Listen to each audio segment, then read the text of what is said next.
हमें भी उसके स्वरूप में बनाया। वो हमसे प्रेम करता है और हमारे साथ संगति करना चाहता है।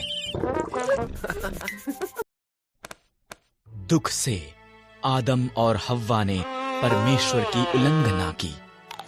पाप संसार में मृत्यु को लेकर आया और परमेश्वर के साथ हमारी संगति को तोड़ दिया। इसने परमेश्वर के सिद्ध संसार को भी तोड़ा।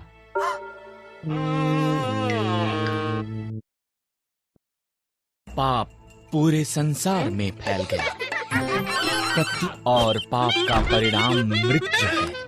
पर पाप परमेश्वर को हमें प्रेम करने से ना रोक सका। उसके पास एक योजना थी।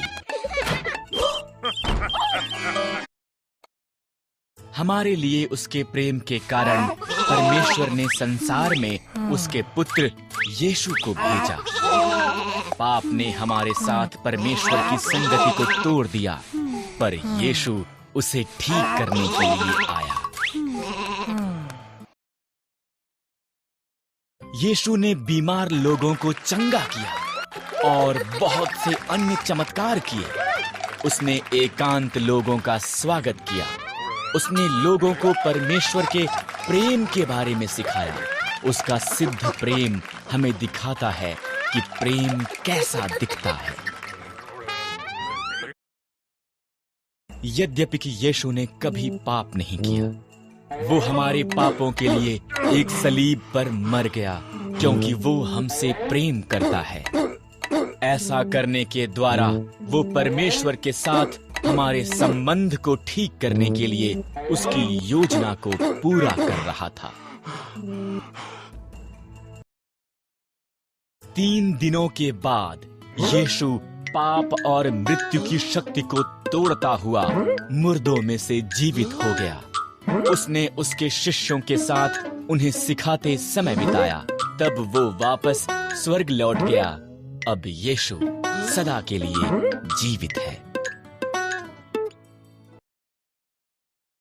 यीशु ने हमें अकेला नहीं छोड़ा। उसने उसके पवित्र आत्मा को प्रत्येक जो उस पर भरोसा करता है उनके अंदर रहने के लिए भेजा है। आत्मा हमें जिस ढंग से रहने के लिए परमेश्वर ने हमें बनाया है, वैसा रहने के लिए हमें शक्ति देता है। एक दिन जब यीशु वापस आता है, परमेश्वर सब कुछ पुनः सिद्ध बना देगा। वो एक नया आकाश और नई पृथ्वी को बनाएगा। हर कोई जो यीशु पर भरोसा करता है, वो सदा के लिए उसके साथ रहेगा। परमेश्वर आपसे प्रेम करता है। उसने आपको सबसे अलग बनाया है। यीशु पर भरोसा करना, उसका अनुसरण करना, परमेश्वर के साथ हमारे संबंध को जोड़ता है। क्या तुम परमेश्वर की कहानी का एक हिस्सा बनना चाहोगे?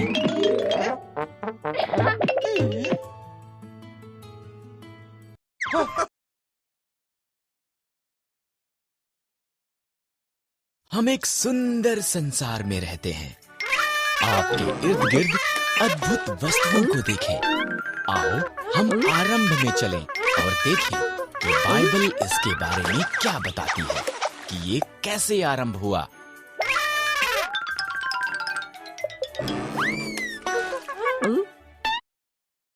आरंभ में परमेश्वर ने आकाश और पृथ्वी को बनाया।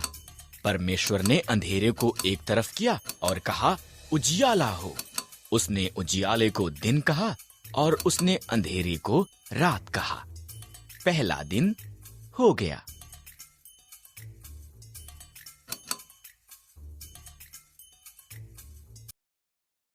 तब परमेश्वर ने ऊपर के पानी को नीचे के पानी से अलग करने के लिए एक अंतर बनाया। उसने उस अंतर को आकाश कहा। दूसरा दिन हो गया।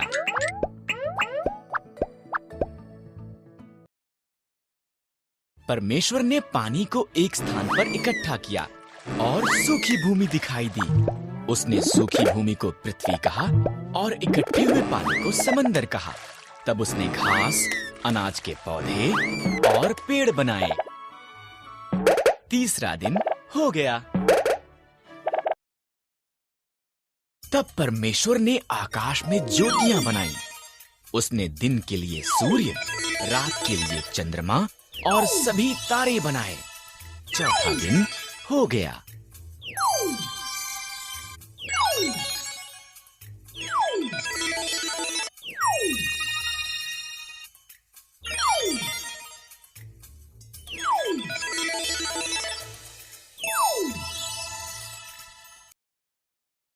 परमेश्वर ने पानी में तैरने के लिए मछलियां और आकाश में उड़ने के लिए पंछी बनाए। फलों फूलों उसने उनसे कहा, संसार को संगीत और पानी में छपछपाने की आवाजों से भर दो। पांचवा दिन हो गया।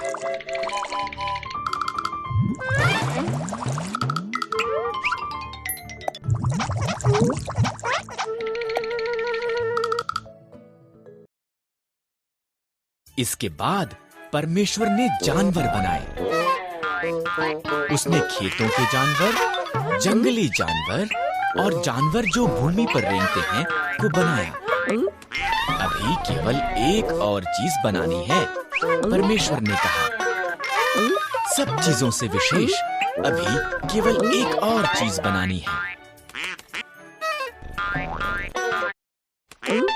इस तरह परमेश्वर ने आदमी और औरत को उसके स्वरूप में बनाया।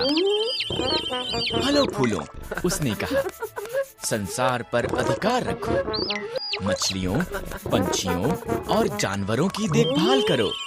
छठवां दिन हो गया।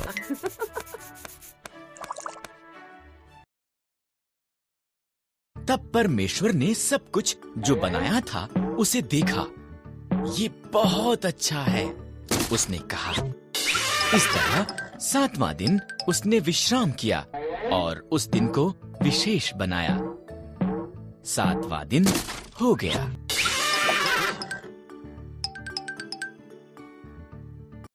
पहले आदमी और औरत, आदम और हव्वा एक सुंदर बाग में रहते थे जो परमेश्वर ने उनके लिए बनाया था। पर शैतान एक धूर्त सांप की तरह आया और आदम और हव्वा की परीक्षा ली।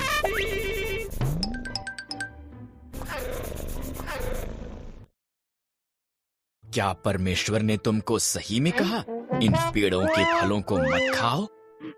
सांप ने हव्वा से पूछा। केवल बीज वाले पेड़ से, हव्वा ने जवाब दिया। अगर हम इससे फल खाएं तो हम मर जाएंगे। तुम नहीं मरोगे, सांप ने कहा। यहाँ पर एक कारण है कि क्यों परमेश्वर नहीं चाहते कि तुम इस पेड़ से खाओ। अगर तुम खाओगे तो तुम उसके जैसे बन जाओगे, जो वो जानता है तुम भी जानोगे।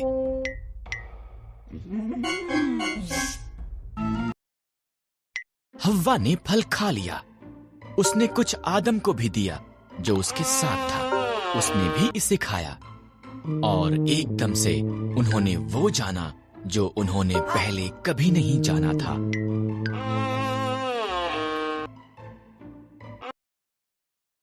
एक बात जो वो जानते थे वो ये कि वो नंगे थे। उन्होंने अपने आप को ढकने के लिए पत्तों को जोड़ जोड़ कर सिल लिया। उन्होंने पहले कभी भी डर और शर्म को महसूस नहीं किया था, इसलिए वो जानते थे कि कुछ गलत हुआ है।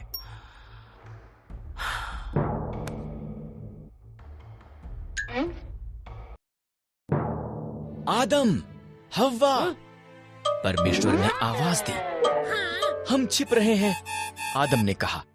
हम नंगे हैं। तुम इसलिए ये जानते हो क्योंकि तुमने उस पेड़ से खा लिया है। परमेश्वर ने गहरी सांस ली। तब आदम ने हव्वा को दोष दिया और हव्वा ने सांप को दोष दिया।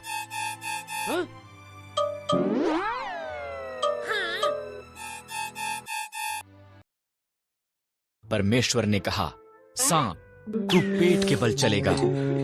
एक स्त्री का पुत्र तुझे हराएगा। हव्वा, संतान पैदा करना कठिन होगा। आदम, अन्न उगाना मुश्किल होगा।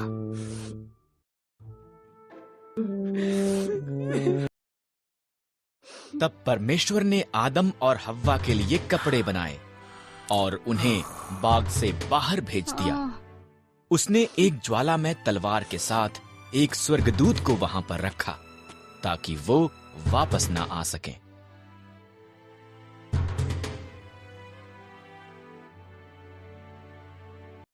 पृथ्वी लोगों से भर गई थी, पर उन्होंने इतना ज्यादा पाप किया कि परमेश्वर को दुख हुआ कि उसने उन्हें बनाया था।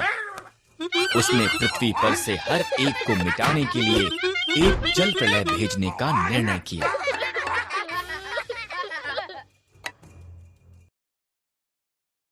यहाँ पर नूह नाम का एक मनुष्य था जो अन्य लोगों के समान नहीं था। नूह ने परमेश्वर से प्रेम किया और उसके आज्ञा का पालन किया। परमेश्वर ने नूह और उसके परिवार को जल प्रलय से बचाने का निर्णय किया। परमेश्वर ने नूह को जल प्रलय के बारे में सावधान किया। उसने उसे एक नीची छत, 3 कोठरियों, एक खिड़की और एक द्वार के साथ एक विशाल जहाज बनाने को कहा। आज्ञाकारिता में नूह ने इसका निर्माण किया।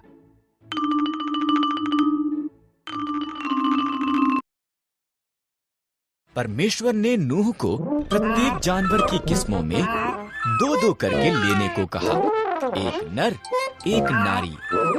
तब नूह, उसका परिवार और जानवर जहाज के अंदर गए।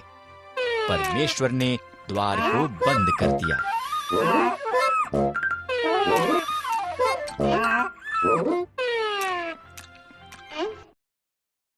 40 दिन और 40 रात तक बारिश आती रही। पानी आकाश से गिरा और समुद्रों और झीलों से भी ऊपर आया, यहाँ तक कि सबसे ऊंचे पहाड़ भी पानी में डूब गए।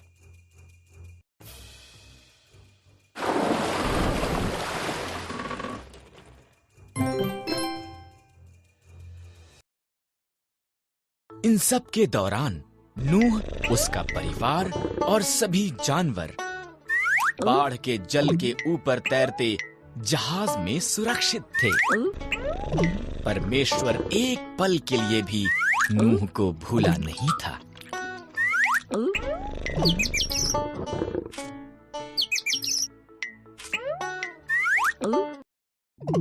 परमेश्वर ने हवा चलाई, पानी सूखने लगा, जहाज इन सब के दौरान नूह, उसका परिवार।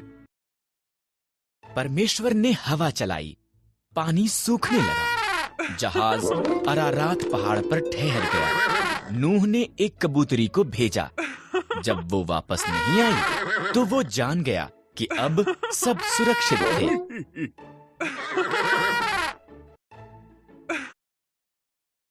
जब पृथ्वी सूख गई, परमेश्वर ने उन्हें बाहर आने के लिए कहा। उसने आकाश में एक इंद्रधनुष को वादे के रूप में रखकर कहा कि वो कभी भी पूरी पृथ्वी को जल प्रलय द्वारा दोबारा नाश नहीं करेगा।